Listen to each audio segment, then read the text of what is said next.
Well, hello again, fellow Halloweenaholics. It's time now for Creepy Cheapies with Dr. Lady. I'm 11th century monarch Hardicanute of Denmark and eventually England. And, well, today's nifty mask, which has your name on it, well, not literally, you know. Today's nifty mask is this guy. And it's called, that's right, it's called Blood Feast. Yeah, Blood Feast. Not to be confused with the lousy old movie of the same name. This particular Blood Feast is a vampire, as you might be able to surmise. He was introduced originally many years ago by the folks at Death Studios, and he was sculpted by none other than John Smith.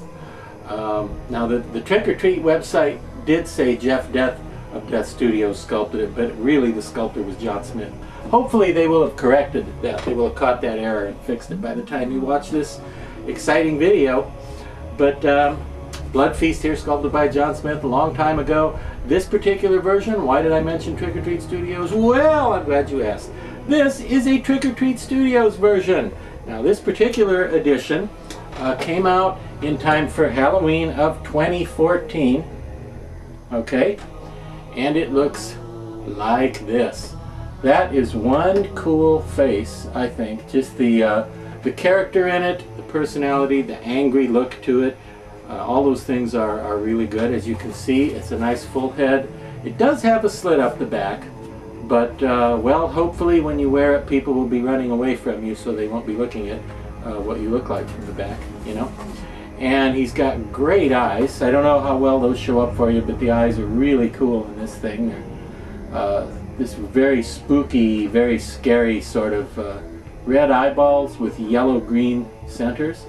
And he's got the very well sculpted teeth and the nice red tongue. And he's just a cool thing. Now you may be thinking, oh, Dr. Lady, you may be thinking, it just looks like another Nosferatu or 3 or 4. You know, it's not that unusual. What's the big deal about it? Well, a couple of things. Mainly, I like the character and I like the look of the face a lot. But the other thing, the main reason I'm bringing it to your attention is because sometimes humans contact me and they ask what masks are big enough for them to wear when they have larger than average heads. And they'll say things like, you know, how they tell me about how they bought a mask to wear at Halloween, to a Halloween party, or at a haunted house, or a haunted hayride, or a haunted tire store, or a haunted delicatessen, or whatever they were haunting, and oh, they say, I just couldn't get the mask on. It was just too small, it was too tight, I couldn't get it on.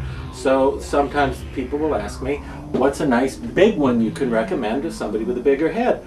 This is one such mask. This is a nice generously sized, and as you can see, you get the shoulders and the bib here, so you could tuck that into your costume, your robe or your cape or whatever. You tuck that right in to your outfit.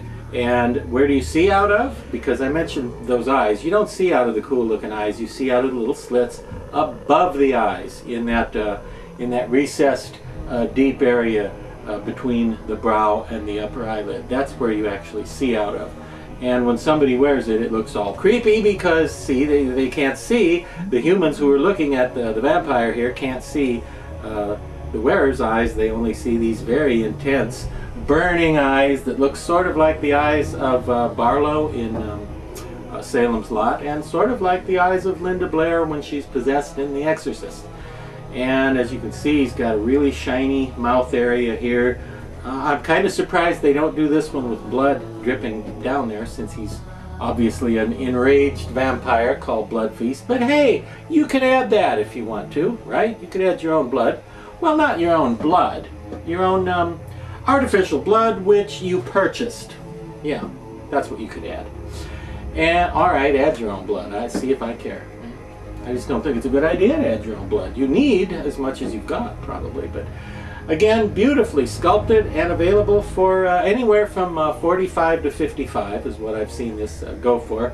So probably neighborhood of 50 bucks. If you can get one for around 50 bucks, you're not doing too badly with our old friend BF, aka Blood Feast, from Trick or Treat Studios. So get yourself a Blood Feast and Join me back here again next week for more of whatever this is.